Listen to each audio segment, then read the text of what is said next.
40 years ago, there was one book, one small book, that polarised the government and the public. At this point, I think that I should say that what I have to say in the rest of this comment is not suitable material for children, nor even suitable material for adults with weak stomachs. And therefore, even at the risk of being self-defeating, I think it would be better if they switched off. Good evening. The last few weeks certainly haven't been kind to the federal censors, and especially to their chief, the Minister for Customs. The Little Red Schoolbook has had a lot to do with it. Hardly a day has gone by without that book coming under fire. That particular session deals with abortion and advice for school children. What do you think of it? Well, I think it's very direct. I wouldn't like my boys to read this. I think the language here is terrible. Well, I don't think this is the sort of thing I'd like my children to read.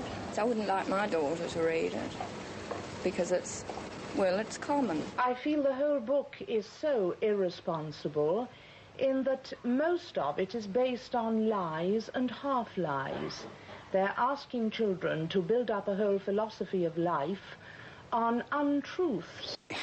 I do feel disappointed, disheartened as a minister of the government of this country that this has occupied the front page of almost every newspaper over what I regard as a trifling, insignificant matter. I have a telegram, anonymous of course, by a group called Keep Pornography Out of Schools campaign, who are going to print the dirty bits, if I can use that word, out of the little book in a pamphlet and circulate it around to the schools and people in my electorate. I think all the fuss at that time really was about all the lies and all the secrets that was told, all the lies that was told to children about serious matters, really. I think they didn't took the children serious, really. Their needs were not taken serious. And that was about drugs that was coming up at that time, and that was about sex.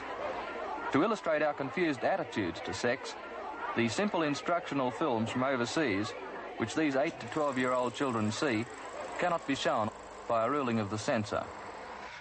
I think that was what the fuss was about, that we focused on these things, and we tried to tell about them in a understandable language.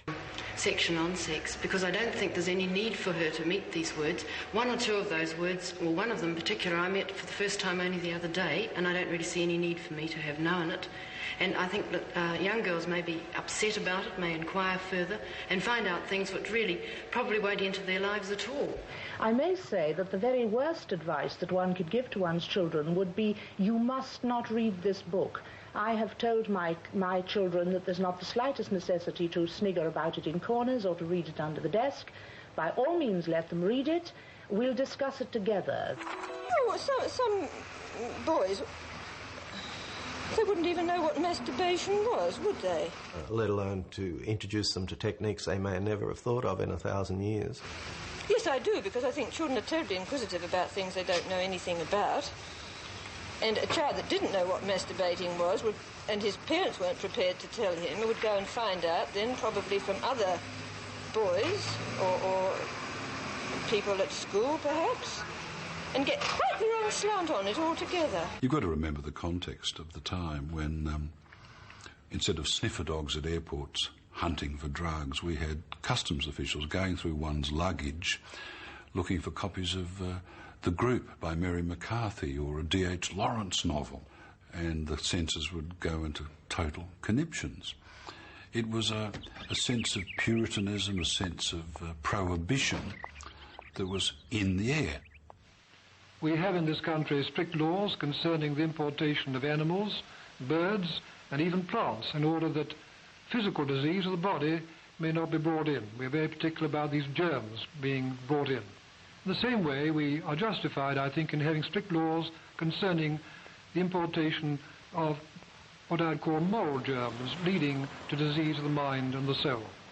The catalyst behind this massive petition is a typical middle-aged housewife who resides far from the fleshpots of London amid the tranquility of an English country garden.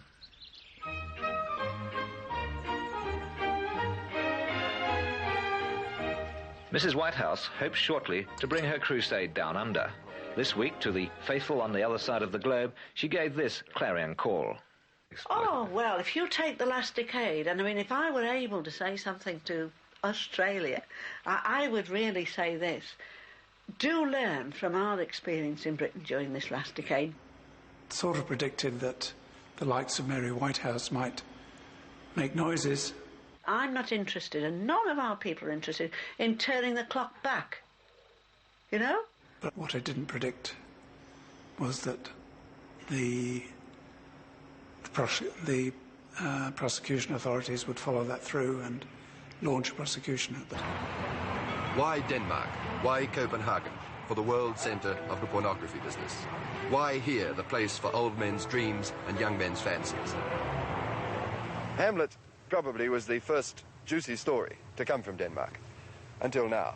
But these days, the juicy story business, illustrated and in full colour, has become one of Denmark's greatest industries. At $2 Australian a time, books like these are exported to the world. And they're enough to make the Australian censors and censors in a lot of other countries too quote a line from Shakespeare: "Something is rotten in the state of Denmark." Let's see why there has been such a rush on the Little Red Schoolbook here in Melbourne. Well, my husband's a school teacher and he'd like to read it before the students read it, or, you know, so he knows about it.